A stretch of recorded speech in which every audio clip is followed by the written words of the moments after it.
can we do to build that inner strength for us to continually having a positive view on the other people, to seeing them at what they yet to become?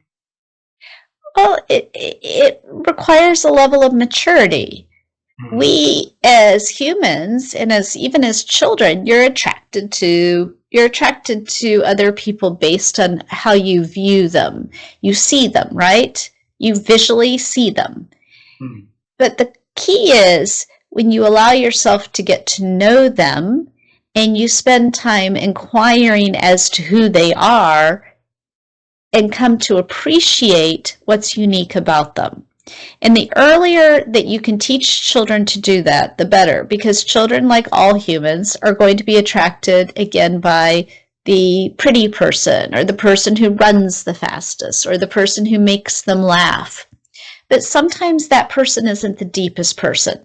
And sometimes they would benefit from learning from that individual who's more awkward or who maybe doesn't have as many friends. But what you notice is they may not always be walking around with a gang of people, but they're always walking around with great earnestness and love for the small group of people who they spend time with.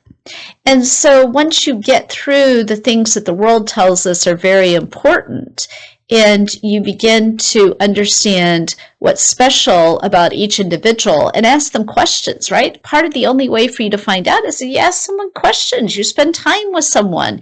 You inquire. You find out what makes them do the things they do. You also find out where they come from, because we haven't all lived and experienced life in the same way. And so you may discover that that individual has come through many hurdles that you never had to come through. And you come to appreciate their wisdom based on the hurdles that they had to overcome. So basically, it will accumulate growth with time, right? And we keep being observing and asking questions with other people. So it requires different new skill set and kind of new kind of thinking also, Lisa, because if we don't have that mindset, if we don't have that thinking, then it's easier for us to be carried by life, carried by a lot of paradox of choices along the way, and we become just a normal person. With not a lot of interest on the people and the things going differently in our life. So what kind of thinking should we apply now, and that can help us to get into that wisdom journey faster and deeper? I always tell people to put yourself in someone else's shoes. Try to see the world through their point of view. Try to see the world through their perspective.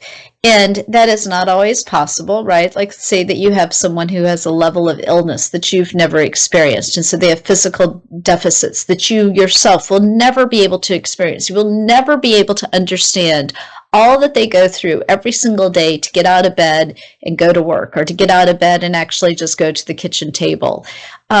You may never understand the life of that single mother that had to take care of her sick child and maybe an elderly parent. But if you take the time to appreciate and acknowledge that perhaps the reason why they're making a decision that's different than your decision, or their outlook on life is different than yours, is because they have experiences that they've had to go through that guide how they perceive the world, that guides how they're going to make a decision. They have a set of variables that you don't have in your life, but you need to be able to acknowledge that they do. Mm.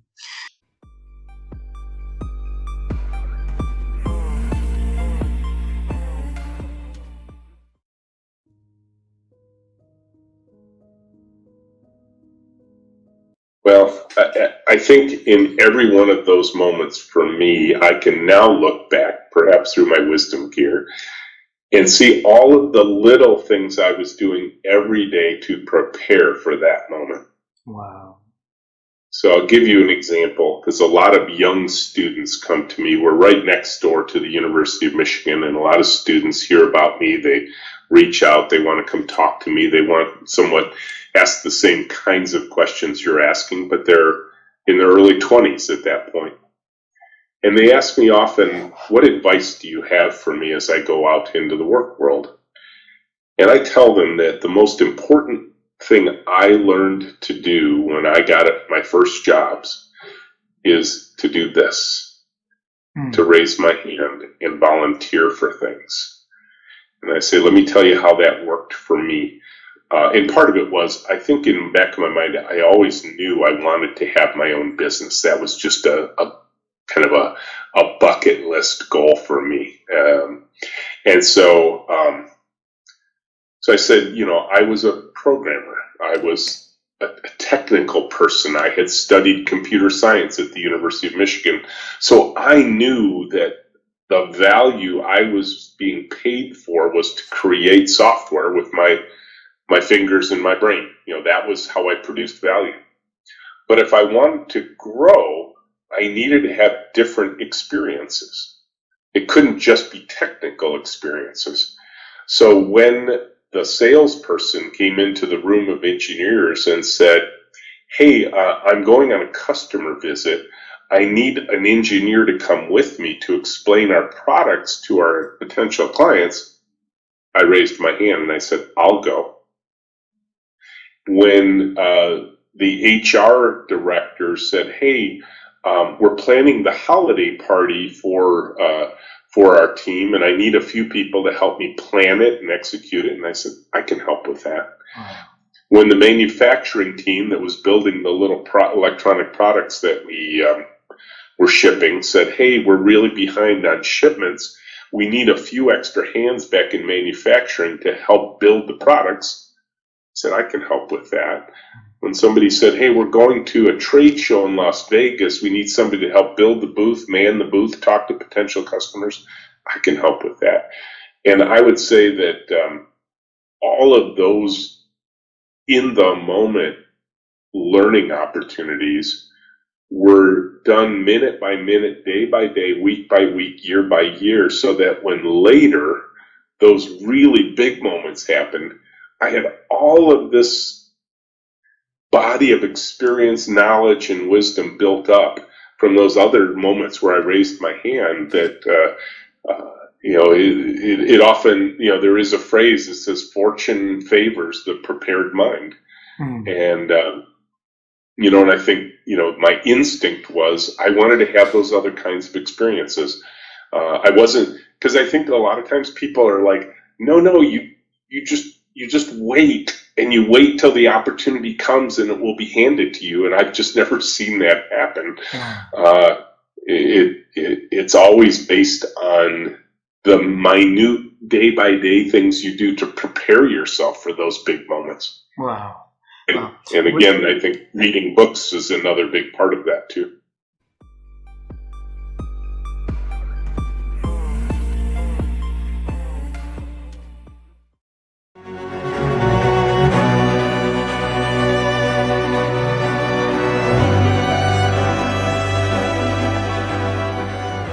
The big aha moment for me was, and I write about it in my book, my new book, which is called Any Dumbass Can Do It. I write about it in the book in that, in 1997, I was given the opportunity to lead the company, and our goal was to take the brand to the world. And I think from a marketing standpoint, we knew how to do that. What I didn't know how to do was to build a culture in the organization where people could act independently any hour of the day and feel good about it. So I was searching for that answer. And actually, it was 2 years into my role as CEO. I was actually on a Qantas 747 flying from Los Angeles to Sydney. And as you do when you're flying long distances, you take stuff to read. And I was reading, and I read a quote from the Dalai Lama. And the quote was, our purpose in life is to make people happy. If we can't make them happy, at least don't hurt them. And I thought, wouldn't it be wonderful if you could create an organization where the people's happiness was really important? And then I read another quote from Aristotle, who was born in 384 BC. And he said, pleasure in the job puts perfection in the work. And I thought, well, those two things really join together. If people are happy and they're enjoying what they're doing, then they're going to do great work. But I still didn't know how to do it.